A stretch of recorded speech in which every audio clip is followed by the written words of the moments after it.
Soyez les bienvenus pour notre culte. J'espère que vous allez bien ce matin. En tout cas, on peut se réjouir. On peut se réjouir parce que les restrictions dues à la crise sanitaire diminuent. Et niveau Église, il y a aussi du changement à ce niveau-là.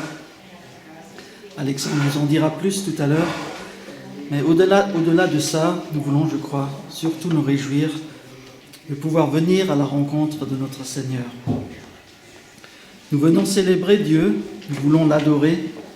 Devant lui, nous nous courbons pour élever son nom. Laissons entrer le roi de gloire, et c'est ce que je vous invite à chanter par ce premier cantique, et je vous invite à vous lever.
restons debout pour la prière.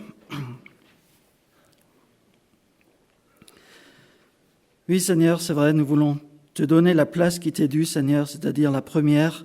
Et nous voulons nous réjouir ce matin parce que tu es là, tu es avec nous, Seigneur. Et c'est une grande joie de pouvoir venir te célébrer, te louer, te rendre gloire, Seigneur. Et je te prie d'être avec nous ce matin, Seigneur, et de nous ouvrir notre cœur, Seigneur, à ce que tu as à nous dire ce matin. Nous voulons vraiment t'accueillir avec joie, Seigneur, et te laisser entrer dans nos cœurs. Seigneur, sois aussi avec toutes les personnes qui ne peuvent pas venir ce matin. Seigneur, sois avec eux, bénis-les, Seigneur, fais-leur du bien, donne-leur ta paix. Et oui, que tu sois avec chacun d'entre nous, Seigneur, ce matin. Nous te rendons gloire, Seigneur. Amen. Vous pouvez prendre place.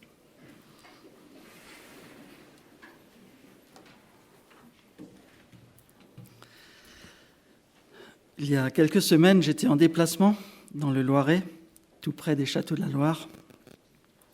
Et c'était le jour où les terrasses sont ouvertes. Alors, l'ouverture des terrasses. J'avais 6 heures de route et j'ai écouté la radio tout au long du trajet et c'était incroyable. Toute la journée, on parlait que de ça. Toutes les heures, au moment du flash info, on y avait droit. Des témoignages de personnes qui faisaient la file pour réserver une table en terrasse. Et je me suis dit, c'est surréaliste. Des personnes qui font une file d'attente pour réserver une place pour prendre un verre en terrasse. Et je me suis dit, c'est pas possible, ils vont en faire un événement national, tellement on parlait que de ça. Mais le soir, quand j'ai pu dîner au restaurant de l'hôtel, j'ai pu observer des gens heureux, des gens qui avaient la joie de pouvoir retrouver un plaisir perdu, des choses qu'ils n'avaient plus l'occasion de faire. Et en fait, c'était impressionnant de voir que ces gens-là, ils avaient la joie de se retrouver, de pouvoir profiter d'un dîner. Et j'ai dû me dire, en fait, moi en journée, je me suis dit, ils en font de trop, c'est pas possible. Mais en fait, j'ai quand même dû reconnaître que on a quand même de la joie aussi à retrouver des choses, nous aussi, qu'on nous avait interdit de faire, de nous retrouver en terrasse ou au restaurant. Et maintenant, ces choses-là sont revenues. Donc, on peut aussi se réjouir tout simplement de ces bonnes choses. Et d'un point de vue médiatique, au niveau des infos, même si on sait que c'est de la communication, on a quand même ressenti et vu qu'à un moment donné, le ton avait changé. On parlait de réouverture, d'assouplissement, de liberté retrouvée. Et ça a vraiment changé par rapport aux infos négatives au quotidien que l'on recevait sur le nombre de morts dus à la pandémie. Et je me suis dit, c'est vrai, on veut se réjouir aussi de ces petites choses-là, même si c'est médiatique. Et voilà, on retrouve des choses qu'on n'avait plus auparavant. Alors nous pouvons nous réjouir, nous aussi, de ces changements et être reconnaissants d'avoir été gardés jusque-là par notre Seigneur par rapport à la maladie, par rapport au virus. Et comme je vous le disais, les mesures niveau Église évoluent également. Et je donne la parole à Alexandre qui va nous en dire plus. Oui, bonjour à tous. Je disais encore hier à Pascal, ça fait plaisir de voir une salle à peu près normale maintenant. Donc vous avez vu, on n'a plus les rangées condamnées, pardon. Et pour que vous soyez aussi à l'aise, on voulait aussi vous informer. Maintenant, c'est plus qu'une chaise entre des personnes qui vivent plus sous le même toit. Donc on va s'organiser comme ça. Ça risque de pas durer longtemps. Peut-être que dans pas longtemps, on n'aura même plus besoin de s'inscrire. Donc pour l'instant, on vous demande encore de faire un peu l'effort pour nous organiser.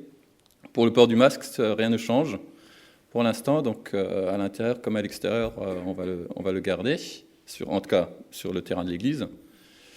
Et voilà, principalement, c'est ça. On vous tiendra au courant, mais si tout se passe bien, bientôt on retrouvera un fonctionnement normal. Voilà.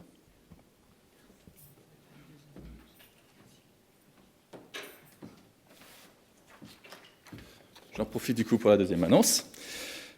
Vous n'êtes pas sans savoir que l'an dernier, la Wörth voulait organiser la fête, la commémoration de la 1870, la guerre de 1870. Avec le Covid, elle n'a pas eu lieu. Ils vont la faire cet été. Et on aimerait aussi participer en tant qu'Église. Donc pour ça, ils ont bien travaillé. Et il y a plusieurs infos qui sont ressorties dont je vais poser les infos à l'arrière, sur la table ou à l'extérieur après quand on sortira. Il y a notamment des guetteurs sur la tour de Wörth qui cherchent. Donc pour ça, il y a une feuille où on peut s'inscrire. Il y a une feuille d'inscription aussi pour participer à une reconstitution, une scène de lavage avec les lavandières en action, une classe de l'époque, des scènes de vie, donc, un marché de terroir, une exposition de tableaux, des jeux anciens et ainsi de suite. Je vous le mettrai aussi à l'arrière. Si vous avez besoin de photocopies, n'hésitez pas à nous le dire. On peut en faire facilement, rapidement. Si ça vous intéresse, si vous voulez participer, il y a tout marqué sur les feuilles. Il y a une feuille d'inscription aussi, un talon à retourner. Et les indications sont sur les papiers derrière. Donc, n'hésitez pas à regarder ça, à participer. C'est toujours bien de participer à la vie de notre village. C'est aussi un témoignage. Voilà. Merci. La date de l'événement, alors ça va du 31 juillet, il y a le guetteur sur les tours. Et après, c'est sur le week-end du vendredi 6 août jusqu'au dimanche 8 août. Voilà. Merci. Il y a aussi Mélodie qui a une annonce.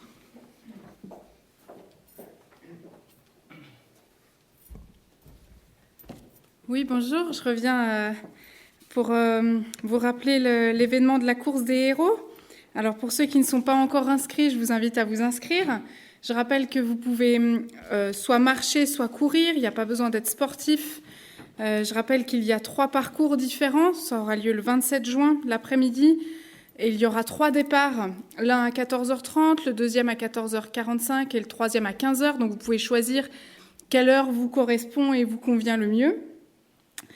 Je vous rappelle aussi qu'il est temps encore de chercher des sponsors qui vont vous faire une promesse de don par kilomètre parcouru.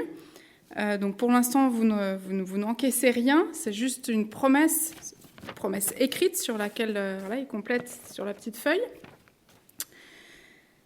Les nouveautés aussi, j'essaye de pas tout répéter pour pas être trop longue. Si jamais vous avez des questions parce que vous n'avez pas entendu les annonces des dimanches précédents, n'hésitez pas à venir vers moi s'il vous manque un élément pour comprendre.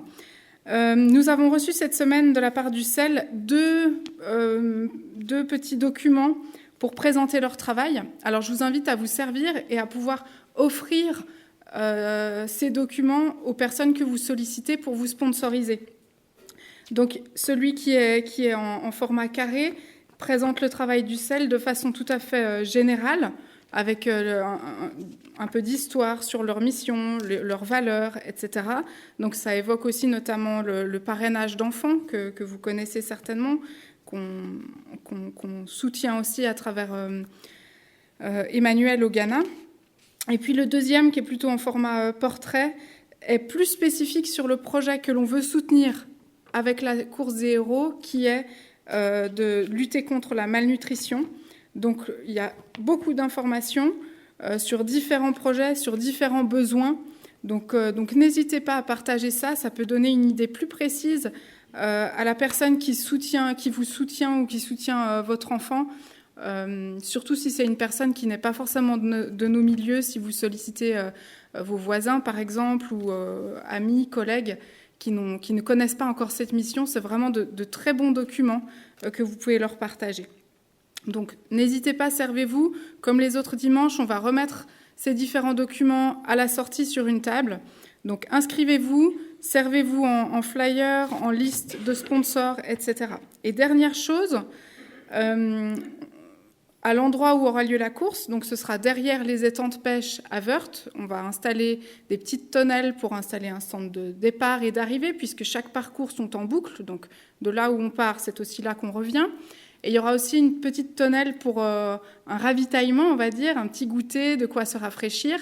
Et pour ce petit goûter, on aimerait mettre en vente des gâteaux Et donc, nous sollicitons les pâtissières et pâtissiers de l'église s'ils veulent bien nous fournir soit des gâteaux type cake, ça peut être aussi des petits pains, ça peut être des cookies, voilà, quelque chose pour pouvoir mettre en vente et qui se mange facilement avec les doigts parce qu'on ne va pas sortir une logistique de vaisselle, cuillère, fourchette et tout ça.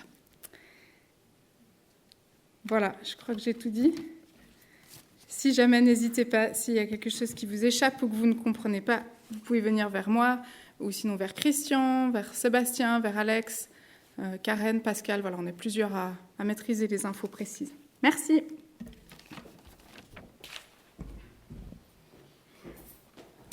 Merci. Je continue avec les autres annonces. Donc cet après-midi, et oui, elle a bien lieu cette fois-ci, notre Assemblée Générale.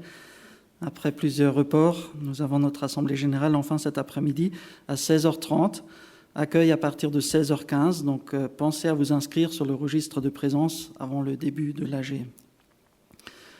Vendredi à 18h, le groupe des collégiens est invité pour une soirée autour d'un feu. Delaya donnera encore des précisions aux parents.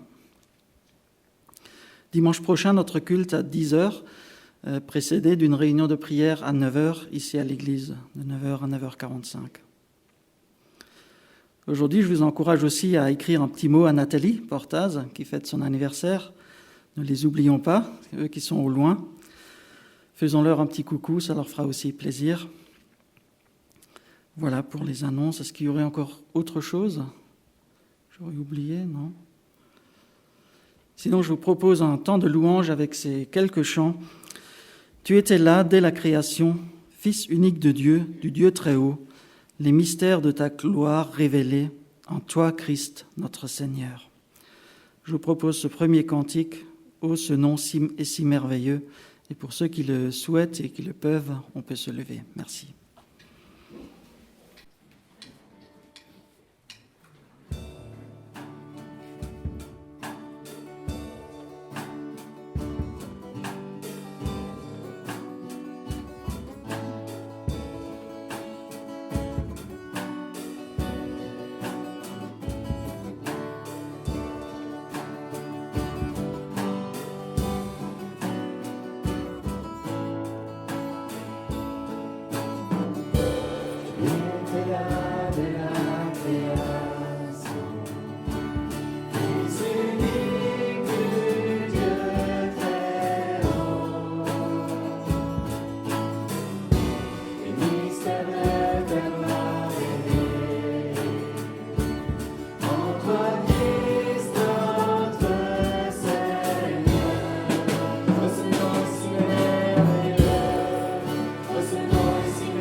je dois marcher, car je lève à toi mon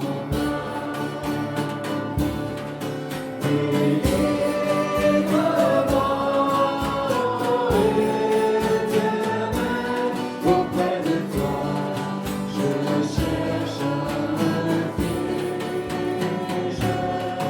Enseigne-moi à faire ta volonté, car Seigneur,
Quand je sonde l'univers, les astres que tu as créés, les océans, les mers, tout me révèle ta majesté. Alors mon âme veut s'écrier de tout mon cœur, je veux chanter. Alors mon âme veut s'écrier de tout mon cœur, je veux chanter. Oh Dieu, tu es infiniment grand, éternel puissant, roi majestueux. Oh Dieu, tu es infiniment grand, éternel puissant, roi majestueux.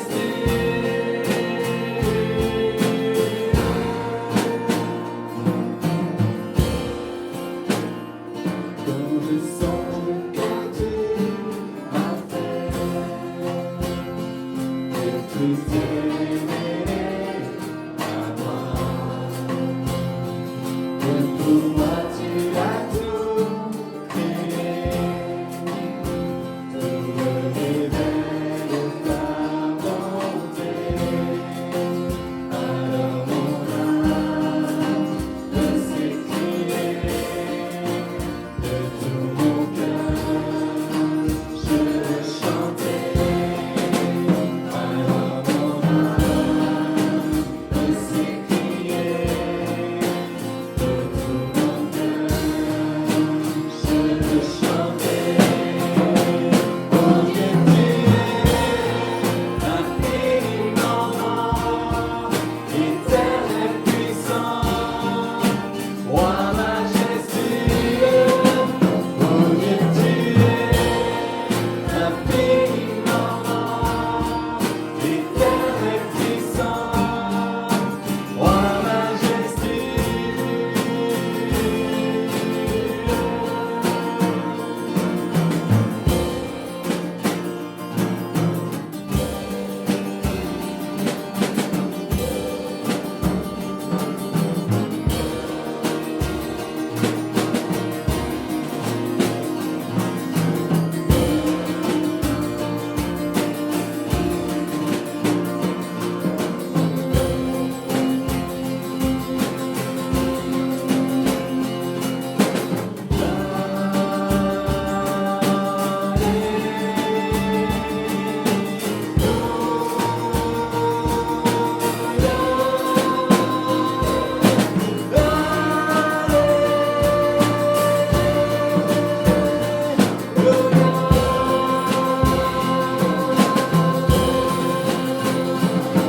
puissant, roi majestueux.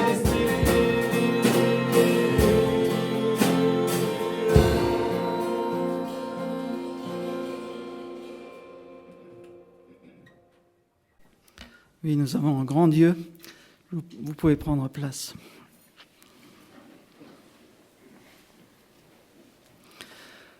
Nous avons aussi des nouvelles de Yop et Yvonne à travers une courte vidéo que nous allons regarder tout à l'heure. Pour rappel, Yop était directeur de la mission World Concern au Myanmar, une mission chrétienne humanitaire qui soutient les plus pauvres du pays par divers projets. Et notre Église a soutenu financièrement Yop et Yvonne dans ce ministère. Et suite à la situation dramatique du pays Ils ont dû quitter plus tôt que prévu. Regardons cette vidéo. Hallo, liebe Gemeinde in Frankreich. Wir haben uns überlegt, wir machen ein kleines Video für euch, um euch zu grüßen und euch zu erzählen, wie es uns geht und wie es bei uns weitergeht. Ihr habt von Anni bestimmt schon gehört, dass wir gut in Holland angekommen sind. Ein bisschen eher als geplant, weil wir natürlich vor dem Militärputsch geflüchtet sind, schon im Ende März. Und wir sind jetzt hier in Holland, in einem Haus von Wycliffe, das wir ein paar Monate benutzen dürfen.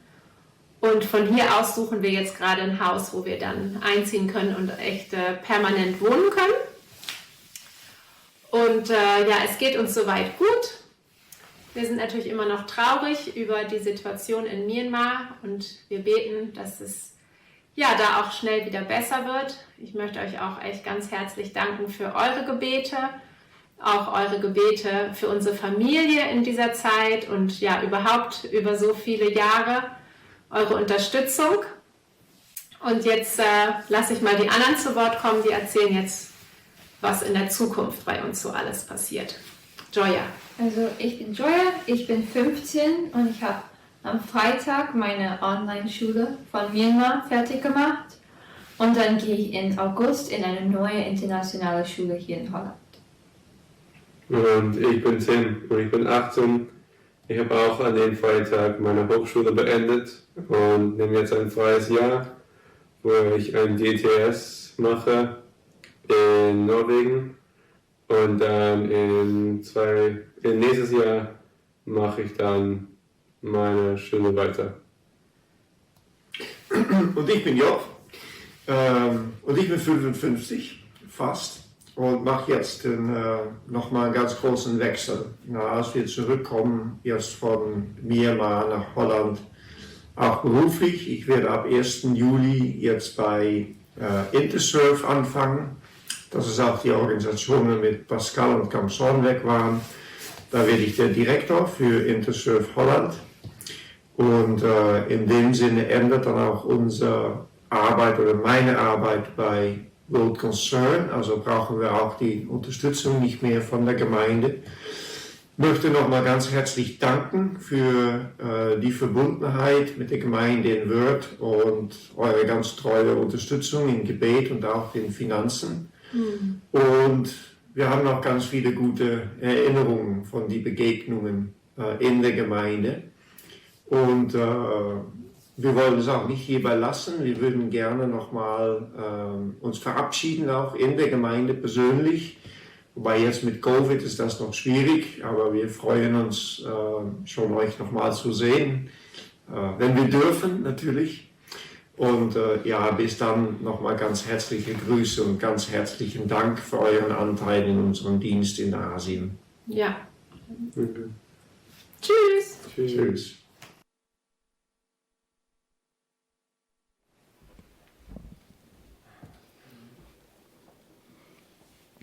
Voilà, je propose qu'une ou deux personnes prennent un temps de prière maintenant aussi pour la famille Yop et Yvonne, pour leur nouveau ministère. Et on peut aussi prier pour la situation au Myanmar. Et voilà, si une ou deux personnes veulent bien prier maintenant.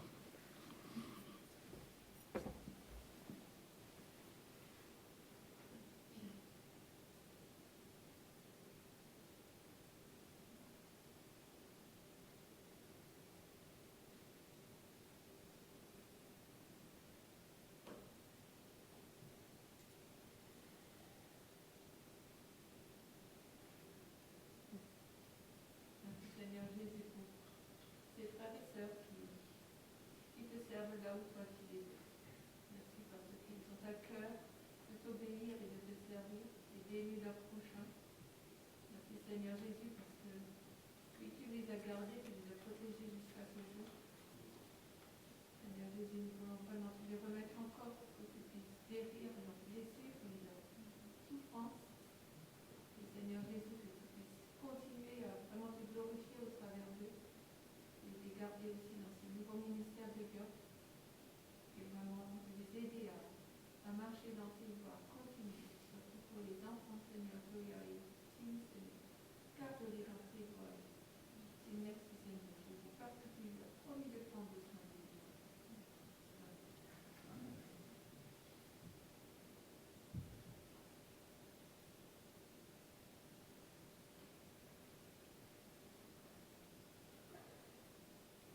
Oui, Seigneur, merci car tu as permis à notre assemblée de pouvoir les soutenir durant plusieurs années.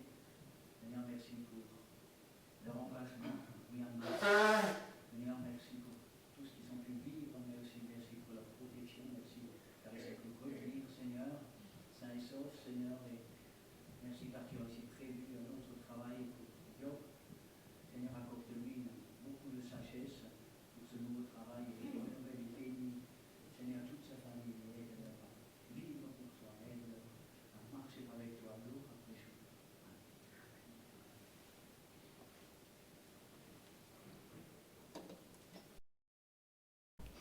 Amen.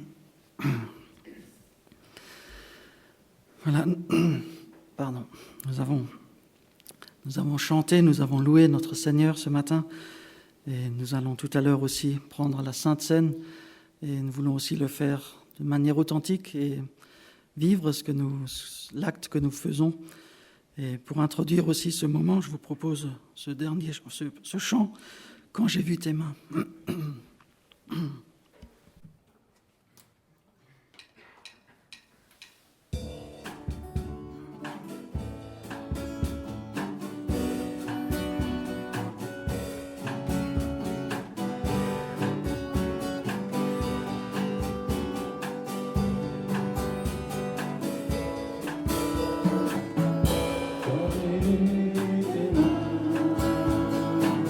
Et les temps de malade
Nous avons tellement l'habitude de lire les mêmes textes pour l'introduction à la Sainte Seine que je me suis permis ce matin d'en choisir un autre. Et je vous propose la lecture dans Philippiens 2, les versets 5 à 11. Philippiens 2, les versets 5 à 11. L'exemple de Christ. Que votre attitude soit identique à celle de Jésus-Christ, lui qui est de condition divine. Il n'a pas regardé son égalité avec Dieu comme un butin à préserver, mais il s'est dépouillé lui-même en prenant une condition de serviteur, en devenant semblable aux êtres humains. Reconnu comme un simple homme, il s'est humilié lui-même en faisant preuve d'obéissance jusqu'à la mort, même la mort sur la croix. C'est aussi pourquoi Dieu l'a élevé à la place la plus haute et lui a donné le nom qui est au-dessus de tout nom, afin qu'au nom de Jésus, chacun plie le genou dans le ciel, sur la terre et sous la terre, et que toute langue reconnaisse que Jésus-Christ est le Seigneur, à la gloire du Dieu le Père. J'invite maintenant Joseph pour m'aider à la distribution. Nous allons encore prier et durant le passage des aliments, j'invite chacun à prier courtement et à s'adresser à notre Seigneur. Merci.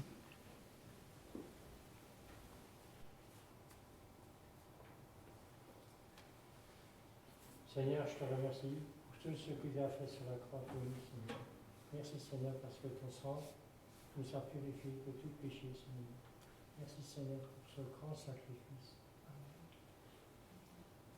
Oui, Seigneur, tu es allé jusqu'au bout, Seigneur, tu es allé par obéissance et tu es mort à la croix pour nous, Seigneur. Merci pour cet immense sacrifice, Seigneur.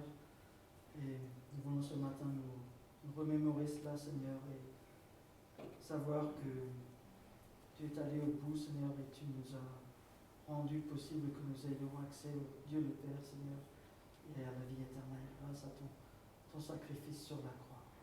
Merci, Seigneur, pour cela. Amen. Amen.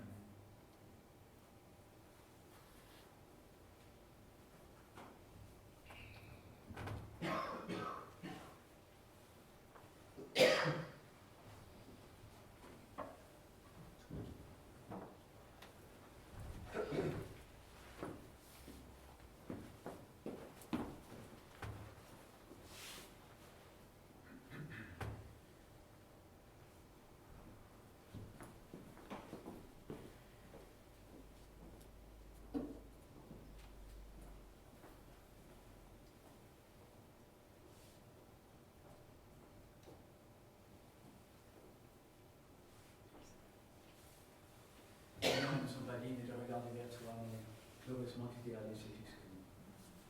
Seigneur, oui, merci pour ta présence, merci car tu nous as acceptés que nous sommes. Merci pour cet amour sans condition. Et merci car nous pouvons commémorer ensemble, Seigneur, le geste que tu as accompli pour chacun d'entre nous. Seigneur, tu t'es donné, Seigneur, pour nous racheter. Merci pour ton sang précieux. Merci, Seigneur, pour ta vie que tu as offerte pour nous, Seigneur. Merci car tu nous as délivrés. Merci car tu nous as honorés, loués et glorifiés sois-tu. Amen. Seigneur, tu as quitté la gloire du ciel pour venir mourir à la croix pour nous, pour nos péchés, pour apporter ton sang en sacrifice, pour nous purifier et nous laver, et pour nous donner accès à la vie éternelle avec toi. Merci d'avoir ouvert le ciel par ton sacrifice.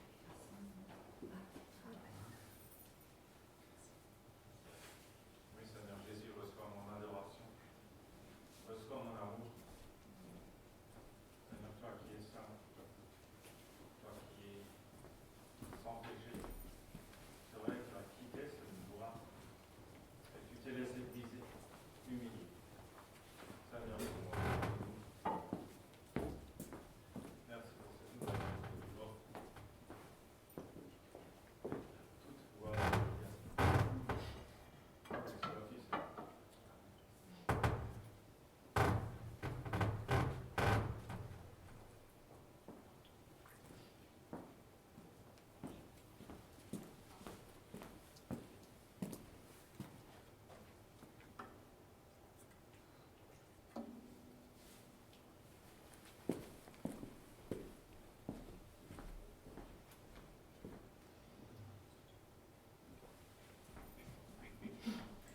Merci Seigneur pour ta parole, merci pour les évangiles qui nous racontent ta vie passée sur terre, Jésus.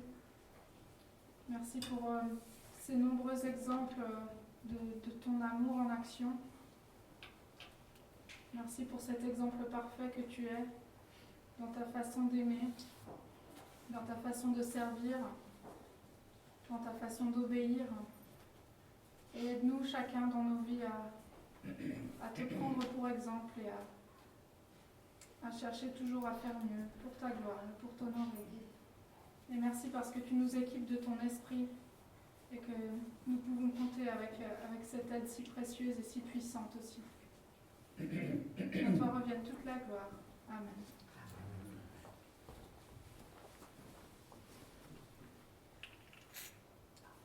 Jésus, nous avons chanté ce matin que ton nom est merveilleux, que ton nom est glorieux, que ton nom est victorieux.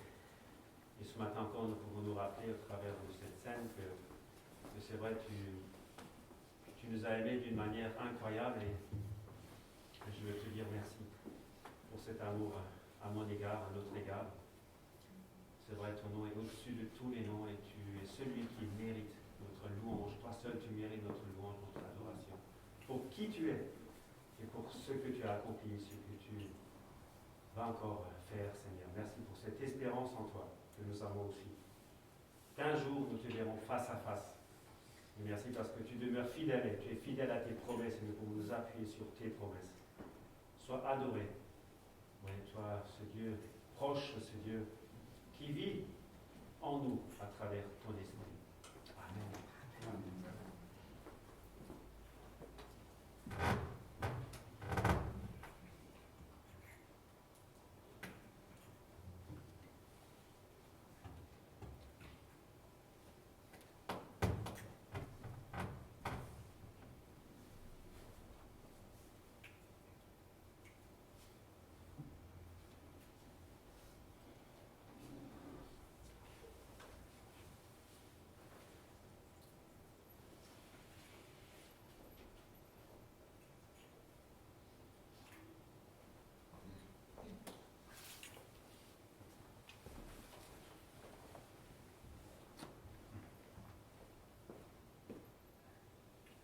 De son trône de clarté, de son ciel de pureté, Jésus-Christ est descendu jusqu'à nous, pécheurs perdus. De toujours il était Dieu, roi de la terre et des cieux. Mais ce n'est plus en dessous, Jésus va mourir pour nous.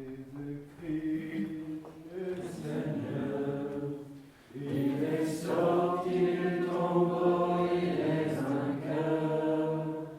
Tout genou fléchira, toute langue confessera que Jésus est Seigneur.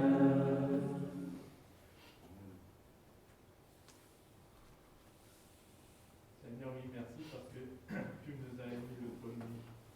Merci parce que tu nous as tellement aimés que tu as donné ta vie pour nous pécheurs, pour nous qui étions rebelles, qui ne voulaient pas obéir, Seigneur. Mais toi qui étais le parfait, Seigneur, tu as donné ta vie pour nous réconcilier de nouveau avec le Père. Seigneur, il n'y avait rien d'autre que cela. Tu l'as fait, Seigneur, parce que tu voulais que cette relation se rétablisse entre le Père et les créatures, Seigneur, nous les humains. Et quelle grâce, Seigneur. Quelle grâce, Seigneur. Nous ne pouvons jamais assez te louer, te remercier pour ce grand geste d'amour, Seigneur, que tu as fait, Seigneur, pour nous, pour que nous puissions te connaître, que nous puissions recevoir cette vie éternelle à travers Jésus-Christ. Seigneur, et si nous sommes là ce matin, c'est grâce à toi. Seigneur, et si nous sommes là où nous sommes, c'est grâce à toi, Seigneur. Rien à nous, mais tout à toi, Seigneur. Seigneur, tu as tout donné, Seigneur.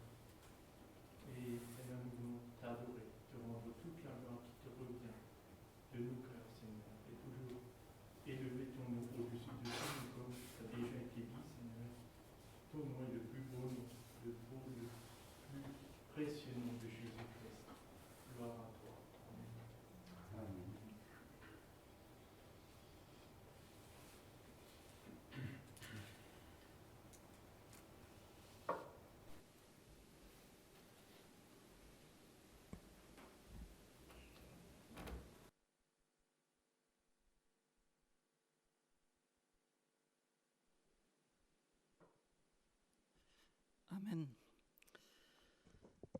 Je laisse maintenant la place à Pascal pour le message. Bonjour à tous. Alors peut-être que vous avez, vous aussi, vu ce magazine-là.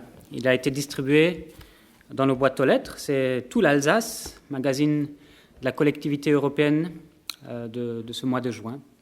Et il y a un article qui a retenu mon attention. C'est cet article d'histoire qui explique comment, avant tous les autres Français, on a eu droit à l'école obligatoire en Alsace. Oui, parce qu'après la défaite française en 1870, l'Alsace et la Moselle sont annexées par la Prusse. Et puis ce sont les autorités allemandes qui vont instaurer l'école obligatoire. Bien sûr, certaines raisons sont politiques, pour que les petits Français apprennent bien l'allemand. Mais pas seulement. Déjà en Allemagne, il y avait cette politique sociale qui était en avance sur la nôtre. À partir de ce moment-là, les garçons iront à l'école gratuite de 6 à 14 ans et les filles de 6 à 13 ans. Oh, c'est pas normal. Ah bon. Alors, vous savez, l'inspecteur ecclésiastique donc de l'Église protestante de la Petite Pierre critique aussi cette différence sexiste avec la phrase « Sommes-nous en Orient ?» Donc, c'est pas seulement aujourd'hui qu'on réagit. Déjà, il y a 150 ans, des gens réagissaient de cette manière-là. Alors, les réactions sont toutes différentes dans le milieu catholique où nombre de prêtres jugent la limite de 14 ans trop élevée. Aller à l'école jusqu'à 14 ans, c'est trop long. Dans le milieu agricole, bien sûr, on l'imagine, l'opposition est vive parce qu'il y a besoin de beaucoup de main-d'œuvre. Et le patronat, lui, est assez partagé. Mais la frange la plus progressiste, ce sont tout particulièrement les industriels du textile mulhousien, très majoritairement protestants. Ils accueillent l'initiative avec bienveillance. Alors, je ne pense pas que l'article avait pour objectif de mettre les catholiques d'un côté et les protestants de l'autre. Pourtant, il y a plusieurs témoignages qui lient l'accueil de cette scolarité obligatoire à la religion. Mais on peut se poser la question, pourquoi est-ce que les protestants étaient davantage favorables? Tu peux l'enlever maintenant, passer à la suite. Pourquoi les protestants étaient davantage favorables à ce que les enfants aillent à l'école? Est-ce que vous avez une idée? Mais pour lire la Bible, voilà, c'est tout simple. Parce que la Bible était tellement importante et que c'est tellement important que les enfants apprennent à lire dès leur plus jeune âge pour qu'en tant qu'adultes, ils puissent lire la Bible. Ça fait depuis la Réforme que les familles protestantes enseignent la lecture pour que chaque foyer ait sa Bible et que le père de famille puisse lire la Bible à sa famille. Alors, pour faire justice à l'Église catholique, suite au concile de Vatican Ier, II, je ne sais plus, au milieu du XXe siècle, ils ont pris position pour la Bible aussi, et depuis, ils encouragent les gens de leurs églises à lire la Bible aussi. Voilà, il y a eu du changement, et aujourd'hui, on n'aurait probablement plus cette même analyse. Le texte que nous lisons aujourd'hui, dans 2 Timothée au chapitre 3, nous exhorte à nous attacher à la parole de Dieu parce qu'elle est tellement importante pour notre foi. Nous verrons que l'Écriture, c'est l'Écriture qui nous amène à la foi. Nous verrons qu'elle est inspirée et utile pour notre foi et pour notre service. Ce texte encourage à la propager en toute occasion. Et nous dit aussi, nous met en garde que les occasions risquent d'être mauvaises parce que certains n'auront peut-être plus envie d'écouter la parole de Dieu. Je vous invite à ouvrir vos Bibles dans 2 Timothée au chapitre 3. D'ailleurs, c'est une bonne habitude d'ouvrir la Bible pour vérifier si ce que je lis est bien juste. Non, c'est aussi parce qu'on a chacun notre Bible avec laquelle on a l'habitude de travailler. 2 Timothée au chapitre 3, à partir du verset 14. Toi, reste attaché à ce que tu as appris et qui est l'objet de ta foi. Tu sais de qui tu l'as appris. Depuis ton enfance, tu connais les écrits sacrés. Ils peuvent te donner la sagesse en vue du salut par la foi en Christ Jésus. Toute écriture est inspirée de Dieu et utile pour enseigner, pour convaincre, pour redresser, pour éduquer dans la justice, afin que l'homme de Dieu soit adapté et préparé à toute œuvre bonne. Je t'adjure devant Dieu et devant le Christ Jésus qui doit juger les vivants et les morts, et au nom de son avènement et de son royaume, prêche la parole, insiste en toute occasion, favorable ou non, convainc, reprend, exhorte avec toute patience et en instruisant. Car il viendra un temps où les hommes ne supporteront plus la saine doctrine, mais au gré de leurs propres désirs, avec la démangeaison d'écouter, ils se donneront maître sur maître. Ils détourneront leurs oreilles de la vérité et se tourneront vers les fables. Mais toi, sois sobre en tout. Supporte les souffrances.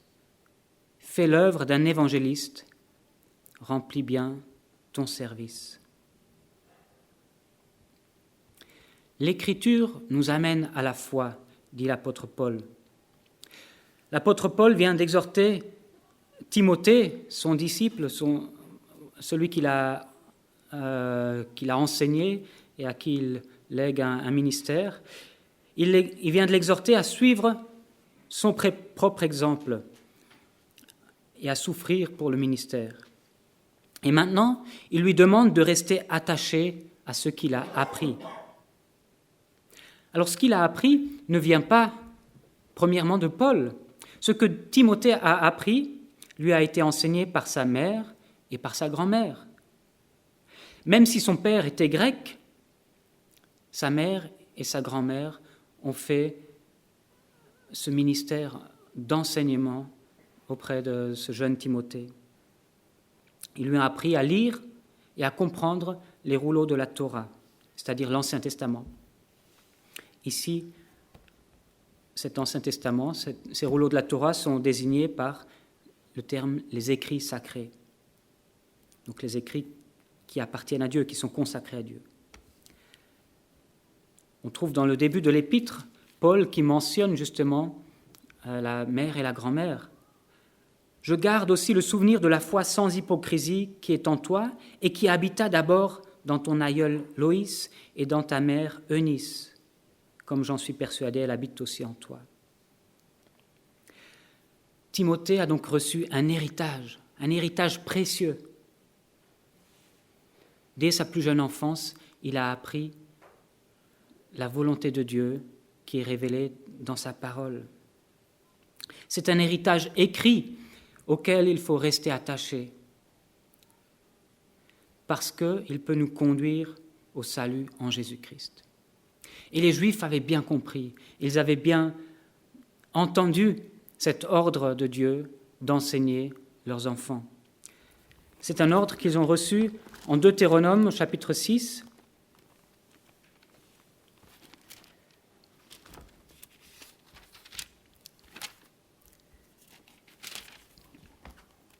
Les versets 4 à 8. « Écoute, Israël, l'Éternel notre Dieu, l'Éternel est un.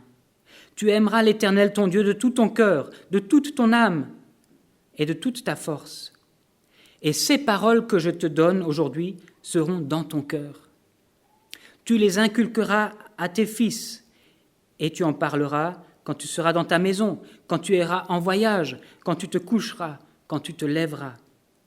Tu les liras comme un signe sur ta main et elles seront comme des frontaux entre tes yeux. » Certains juifs orthodoxes transcrivent cet ordre, même de manière symbolique, en s'attachant des phylactères à la main et sur le front lorsqu'ils prient. Vous avez certainement déjà vu ce genre de photo. Ils s'attachent à la parole que Dieu a donnée. C'était vrai pour le peuple d'Israël et c'est vrai pour nous encore plus. Alors, ce ne sont pas les Écritures qui sauvent, ce n'est pas le fait d'avoir une Bible à la maison ou de la connaître par cœur qui sauve. Mais Dieu nous parle à travers la Bible pour que nous comprenions le salut qu'il nous propose en Jésus-Christ. Et même l'Ancien Testament est utile à ça. Parce que, vous savez, l'Ancien Testament n'atteint son but vraiment que lorsque le lecteur regarde ensuite à Jésus-Christ. L'Ancien Testament déjà est là pour pointer vers Jésus-Christ qui est l'accomplissement de toutes ces promesses et de tout ce plan de salut que Dieu a préparé d'avance. Jean-Paul, tu peux afficher la prochaine. Il y a un sondage qui a été fait pour savoir ce qui a amené les gens à comprendre l'Évangile quand ils se sont convertis. Le premier élément qui est mentionné, 28% des personnes ont dit, c'était une prédication. 14% la lecture personnelle de la Bible. Ensuite, 12% les chants. 11% les études bibliques. Et vous voyez les choses tout en bas, pour lesquelles pourtant on investit souvent énormément d'énergie ou même d'argent. Un livre, un film, un traité, même les visites. À un moment donné, je crois que nous devons nous rendre compte que ce qui amène les gens à Christ, ce qui leur permet de comprendre l'Évangile, le salut proposé par Dieu, c'est la parole de Dieu. Et l'Esprit de Dieu travaille quand la parole de Dieu est annoncée.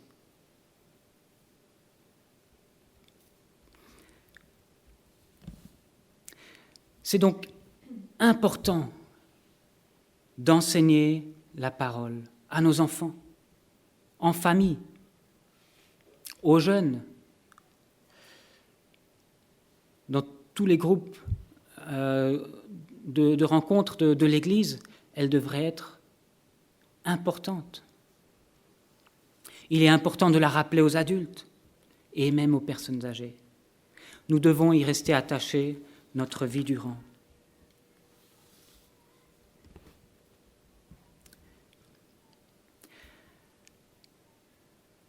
Restons attachés à l'Écriture qui est inspirée et utile.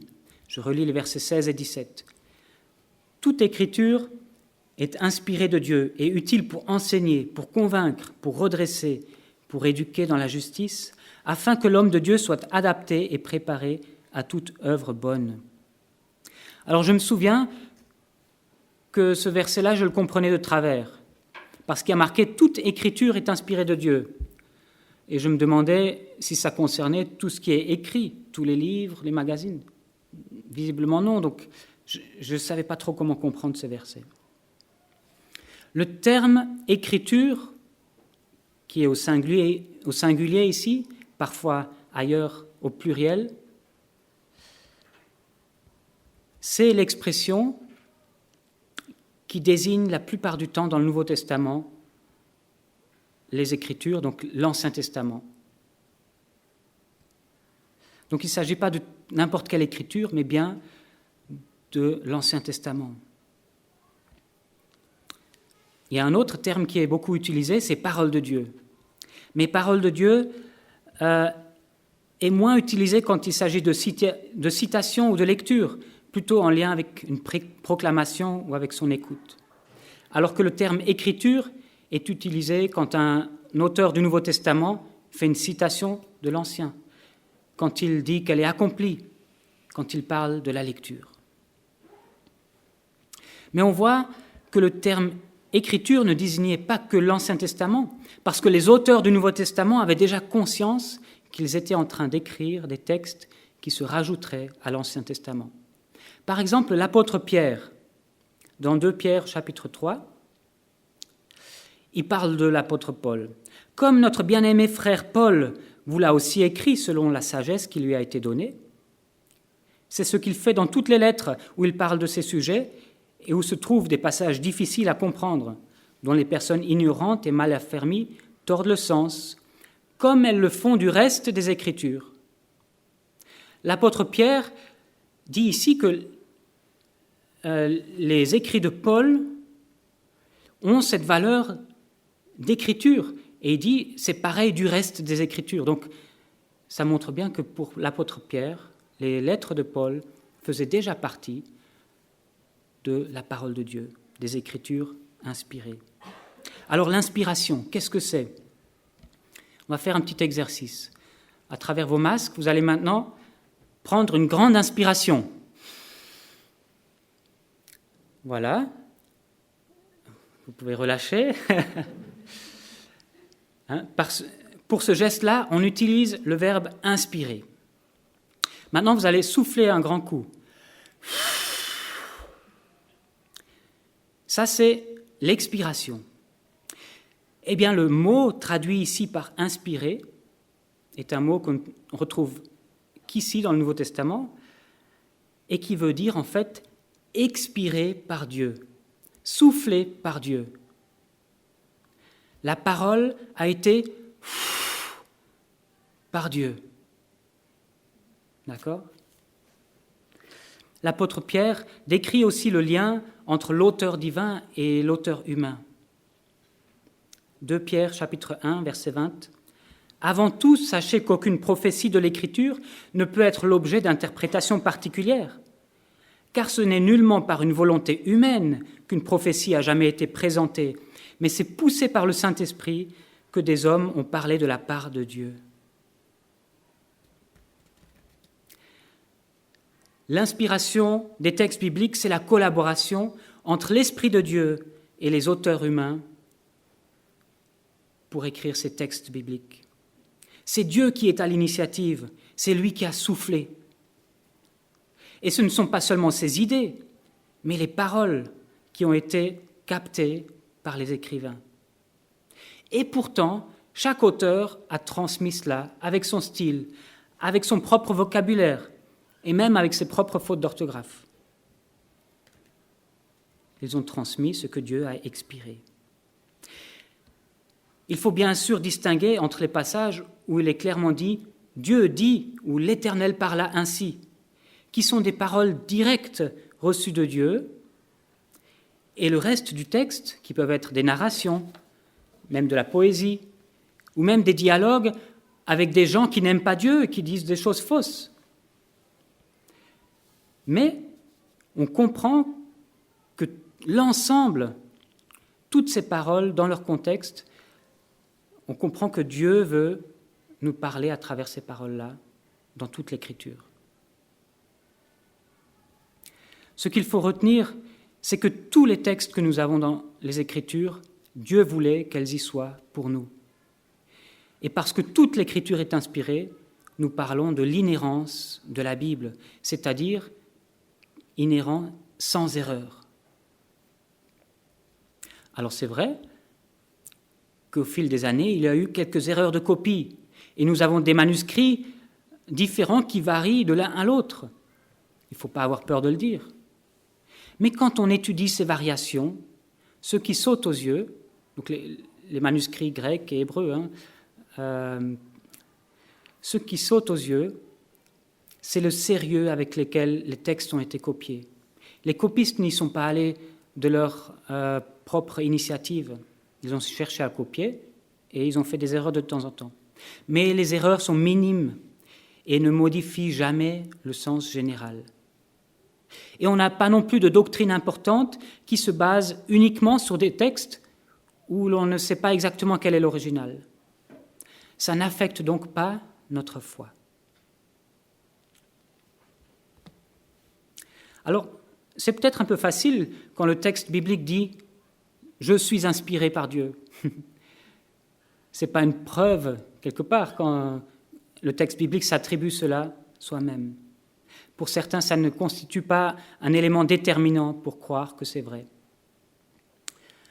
Mais concernant la fiabilité de la Bible, on peut rappeler que sa transmission est fiable. Lorsqu'on a redécouvert en 1947 les manuscrits de la mer morte à Qumran, qui dataient pour certains du IIIe siècle avant Jésus-Christ, on a pu comparer si ce qu'on avait 2000 ans plus tard avait beaucoup été modifié et le texte n'avait subi que très peu de variations. Ce qui est un miracle en soi et qui montre que Dieu préserve sa parole. Mais peut-être ça non plus, ça n'en convaincra pas certains. Ensuite, on a fait beaucoup de progrès en archéologie, et jusqu'à ce jour, l'archéologie ne démontre pas que les histoires relatées dans la Bible sont fausses. Au contraire, on a beaucoup d'éléments qui ont amené à dire que les textes bibliques sont vrais. Alors, on ne trouve pas tout en archéologie, mais ce n'est pas parce qu'il y a des silences dans l'archéologie que cela prouve que les récits bibliques ne sont pas vrais. Et beaucoup de thèses du XIXe siècle, les thèses libérales qui disaient que David n'a jamais existé ou tel roi n'a jamais existé, sont tombées parce qu'au fur et à mesure, on a trouvé des inscriptions, on a trouvé des pierres qui portent ces noms-là. Un autre élément qui nous rappelle la véracité du texte biblique, c'est les prophéties bibliques. Il y a de nombreuses prédictions qui sont d'une incroyable exactitude et qui se sont accomplies, tout particulièrement concernant la venue, la vie, la mort et la résurrection de Jésus-Christ. La Bible est inspirée par Dieu. Nous le croyons et c'est même raisonnable de le croire. Et cela la rend utile pour 4 éléments qui sont écrits ici. Pour enseigner, pour faire de la théologie, pour faire du catéchisme, pour enseigner. Pour convaincre. Oui, pour convaincre quand il y a des gens qui ont des idées autres. Elle est là aussi pour convaincre. Pour redresser des chrétiens qui sont dans l'erreur. Pour éduquer dans la justice. Elle est utile pour nous apprendre comment vivre, comment obéir à Dieu. Et puis elle est utile pour que les hommes et les femmes de Dieu puissent accomplir le service que le Seigneur leur destine. Prêche en toute occasion. C'est la suite du texte. Je t'adjure devant Dieu et devant le Christ, Jésus, qui doit juger les vivants et les morts, et au nom de son avènement et de son royaume, prêche la parole, insiste en toute occasion, favorable ou non, convainc, reprend, exhorte avec toute patience et en instruisant.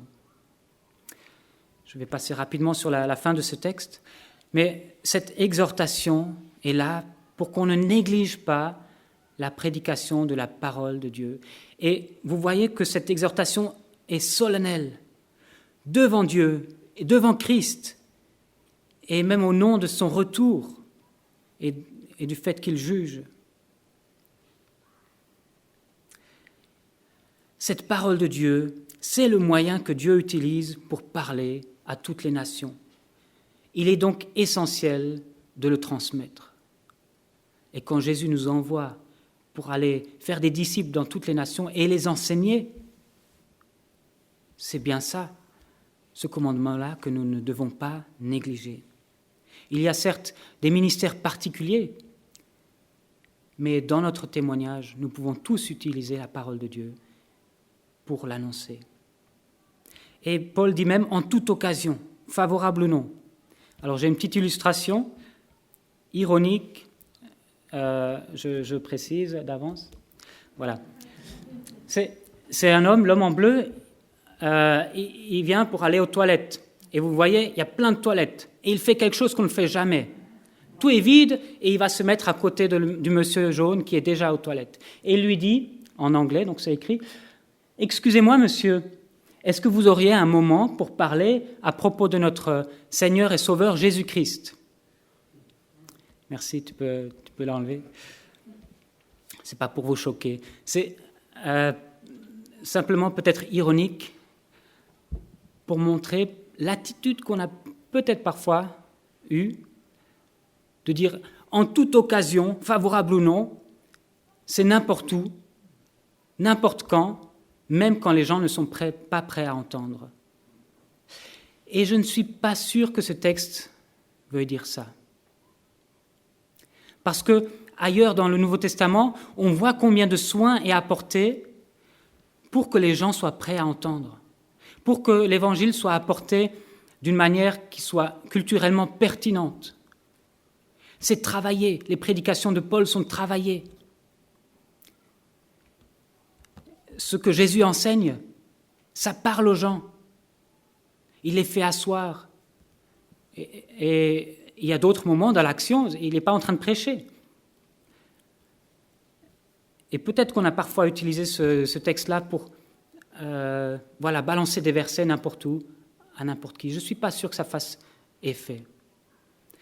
Nous devons d'abord travailler pour rendre les occasions favorables, dans le sens que les gens soient prêts à écouter, dans le sens que les gens soient peut-être d'abord nos amis et qu'ils aient confiance en nous pour qu'on puisse leur partager la parole. Mais il peut y avoir aussi des occasions qui ne sont pas favorables. Et les derniers versets illustrent ce que Paul veut dire par des temps pas favorables. Car il viendra un temps où les hommes ne supporteront plus la saine doctrine.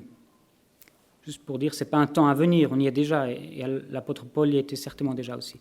Mais au gré de leur propre désir, avec la démangeaison d'écouter, ils se donneront maître sur maître. Ils détourneront leurs oreilles de la vérité et se tourneront vers les fables.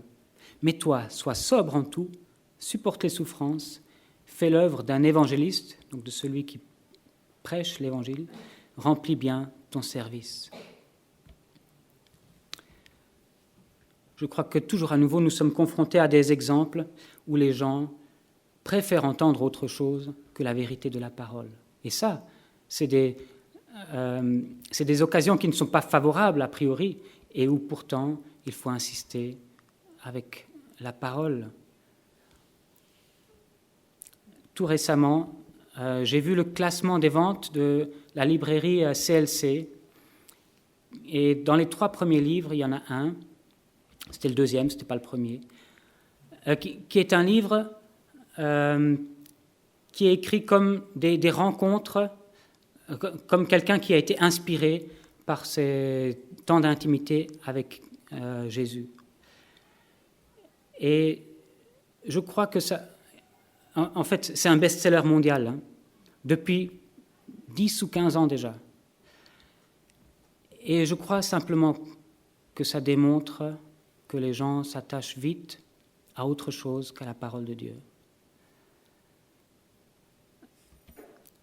Ça peut certainement être encourageant, ça peut certainement nous parler aussi, ce livre-là.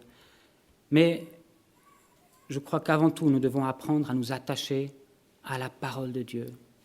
Et quand je lis les commentaires sur les librairies par rapport à ce livre, les gens disent c'est ma nourriture quotidienne. Et là, il me semble que c'est problématique. Parce que notre nourriture à nous, ça devrait être ce qui vient directement de notre Dieu et qu'il nous a laissé à tous. Amen. Merci Pascal, décidément, pour le message. C'est vrai que j'avais aussi, j'avais aussi regardé un reportage où justement ils se demandaient, les scientifiques, si la véracité des textes bibliques. Et en fait, il y avait une petite pile de documents, effectivement, qui disaient que il y a divergence entre la science et les textes bibliques. Mais il y avait une pile comme ça, qui était vraiment en concordance, où la science, elle appuyait les textes de la Bible. J'ai trouvé ça aussi très rassurant et encourageant. Voilà, j'ai besoin des musiciens.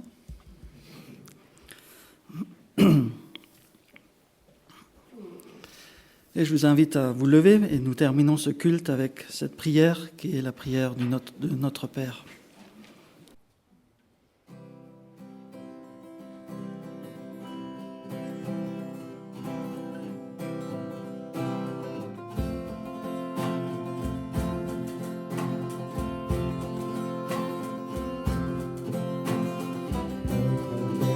Notre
Que la paix et l'amour avec la foi soient donnés aux frères et sœurs de la part de Dieu le Père et du Seigneur Jésus-Christ. Que la grâce soit avec tous ceux qui aiment notre Seigneur Jésus-Christ d'un amour que rien ne peut corrompre. Amen. Bon dimanche à tous.